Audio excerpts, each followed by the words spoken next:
Mbanje kubasuhuza mwe mudukurikirana kuri Bwiza TV. Uyu munsi tugiye kugaruka ku makimbirane akomeye yabaye mu mateka mu gihugu cy'Ubwongereza. Kwicwa, kuriganya, kubeshya no kwanga. Umunsi mu buzima bw'umwami ntuzigera uba mubi. Reka duhere ku muntu witwa Matilda n'abantu.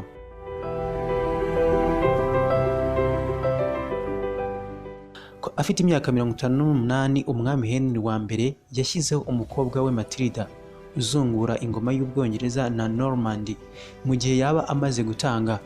Hari mu mwaka w'1126, rubanda ntabwo bigeze babyishimira kuko byari ubwa mbere mu mateka bari bagiye kuyoborwa n'umugore. Urupfu rw'umwami rwateje intambara y'abaturage. Nyuma y'imyaka 19 yaje kurangira hasinywe amasezerano y'amahoro. Ku mwanya wa kabiri tuhasanga uwitwa George wa kabiri na Prince Frederick.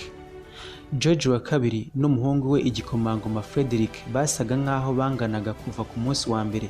Frederick yakuriye kuri ya se i Hanover ahagana mu mwaka w'1737. Bari batarigera baganira na rimwe mu buzima. George wa kabiri yirengagije umuhungu we bikomeye ku buryo atamwemeraga kugeza ubwo yamutegekaga kwirukana umugore we wari utwite, aho bagombaga kumushinja ibyaha kugira ngo habonwe uko yirukanwa. Ku mwanya wa gatatu tuhasanga umwamikazi Victoria na Princess Beatrice. Igikomangomakazi Beatrice yari umukobwa muto w'umwamikazi Victoria. Mu mwaka w'1884 yagiye mu Budage akundana n'umusore wo mu Budage bashaka no kurushinga. Icyakora umwamikazi ntabwo yemeye ko umukobwa we yashakana n'Umudage ndetse yanga kuvugana n'umukobwa we. Icyo gihe usibye gukoresha inyandiko gusa bandikiranaga amabaruwa mu gihe cyose bashakaga kuvugana. Nyuma y'amezi 7 nibwo bongeye kuvugana imbonankubone. Icyo gihe hari kuri Noheli.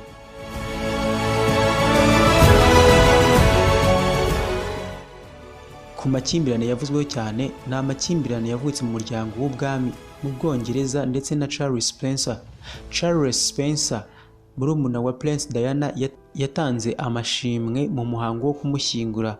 Aho kubaha ubuzima bwa mushiki we nk'uko yagombye kubikora, yavuze uburyo itangazamakuru ryatoteje mushiki we ndetse anavuga amagambo mabi ku muryango wa cyami mu Bwongereza. Ibi byaje guteza amakimbirane y'imiryango yombi imyaka myinshi cyane ntawe uvugana n'undi. Andi makimbirane yavuzwe cyane mu muryango w'Ubwongereza nayo witwa Camilla Parker Bowyer ndetse na Kate Middleton.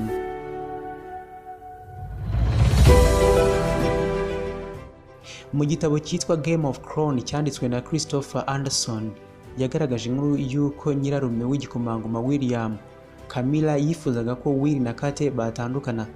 Bivugwa ko yasabye igikomangoma Charles kumvisha William gutandukana na Kate kuko atakundaga uburyo abaturage bamukundaga we ntibamwemere cyangwa se ngo bamwereke urukundo nk'urwo bamugaragarizaga. Igihe Will na Kate basubiranaga, ibintu byashimishije rubanda kuko bakundaga Kate. Rubanda basaga nk'aho bamukunda cyane kandi bivugwa ko ibyo byababaje Camilla cyane.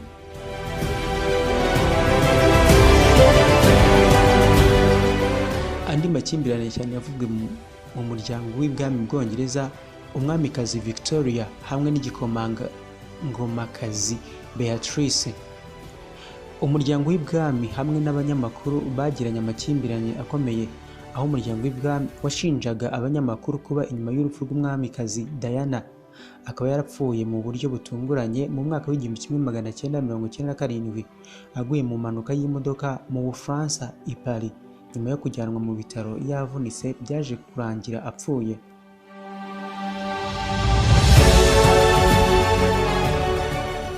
Andi makimbirane akomeye yavuzwe mu muryango w'ibwami ni n'ay'igikomangoma Philip na Sarah Ferguson. Igikomangoma Andrea na Sarah Ferguson batandukanyijwe neza cyane mu mwaka w'1996 ndetse bakomeza gufashanya bya hafi mu kurera abakobwa babo aribo bamikazi Beatrice na Eugenie. Ariko se w'igikomangoma Andrea, igikomangoma Philip ntabwo yishimiye gutandukana kwabo kandi ntiyigeze ababarira Sarah. Ntiyashoboraga kuba yakwibagirwa ibintu byose yakoreye umuryango.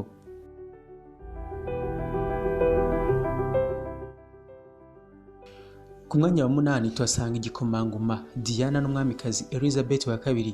Aba bombi baje kugirana amakimbirane akomeye. Bigaragara ko ibiganiro hagati y'igikomangoma Diana n'umwamikazi wa Wales ntabwo byigeze bishimisha umwamikazi Elizabeth. Igikomangomakazi Diana yashoboraga kuba yahishura amakuru ajyanye n'imibanire ye itoroshye n'igikomangoma Charles. Byababaje cyane umwamikazi.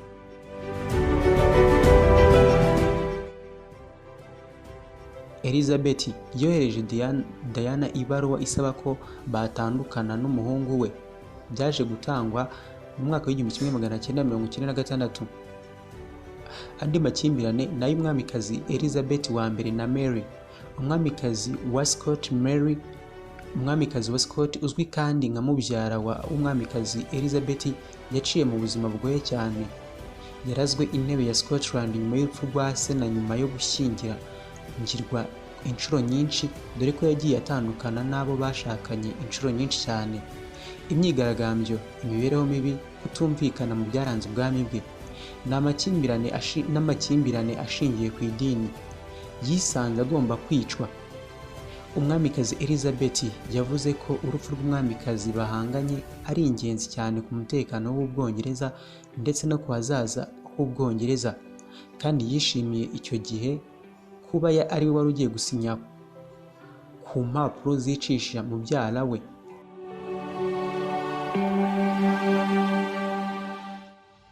Byinshi kuri Elizabeth umwamikazi w'Ubwongereza ndetse n'udushya yihariye.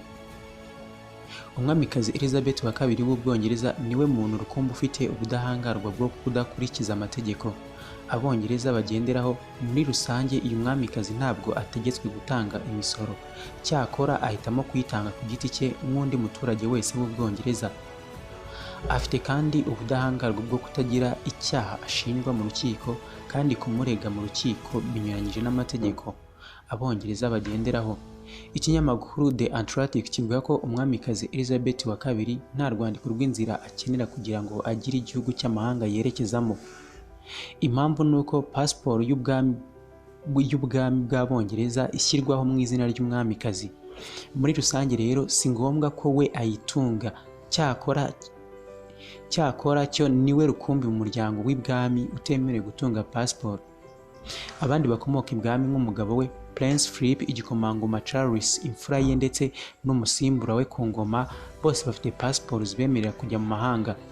Ikinyamakuru The Sun cyo kivuga ko umwamikazi Elizabeth wa kabiri ari we muntu rukumbi wemerewe kudatonda umurongo kuri za gasutamo, ku bibuga by'indege, ku byambu, kuri sitasiyo ya gari ya moshi, aho bategera bisi n'ahandi. The Sun yongeraho ko atagomba na rimwe gukenera urwandiko rw'inzira na rumwe, cyangwa ngo ageze ibimuranga ku bayobozi bashinzwe abinjira n'abasohoka. Ibi bishimangirwa n'inyandiko ya Huffington Post ivuga ko umwamikazi w'Ubwongereza amaze gusura ibihugu 116 mu buzima bwe, kandi hakaba nta na hamwe yigeze yitwaza pasiporo. Ese umwamikazi Elizabeth yaba akenera uruhushya rwo gutwara ibinyabiziga? Uretse kuba umwamikazi Elizabeth atemerewe gutunga pasiporo yo kujya mu mahanga, ni nawe mu Bwongereza rukumbi wemerewe gutwara ikinyabiziga nta ruhushya abifitiye. Ikindi, ikinyabiziga cye ntikigomba kugira icyapa bizwi nka plaque. Impamvu ni uko ibi byose bishyirwaho mu izina rye. The Sun ivuga ko kuba umwamikazi adatunze uruhushya rwo gutwara imodoka bidakuyeho ko afite ubumenyi bwo kuyitwara, kuko yamenye kuyitwara afite imyaka 19 yonyine. Kuva icyo gihe aracyatwara kugeza magingo aya. Ndabashimiye mwe mudukurikirana kuri Bwiza TV, mukomeze kuryoherwa n'ibiganiro tugenda tubategurira.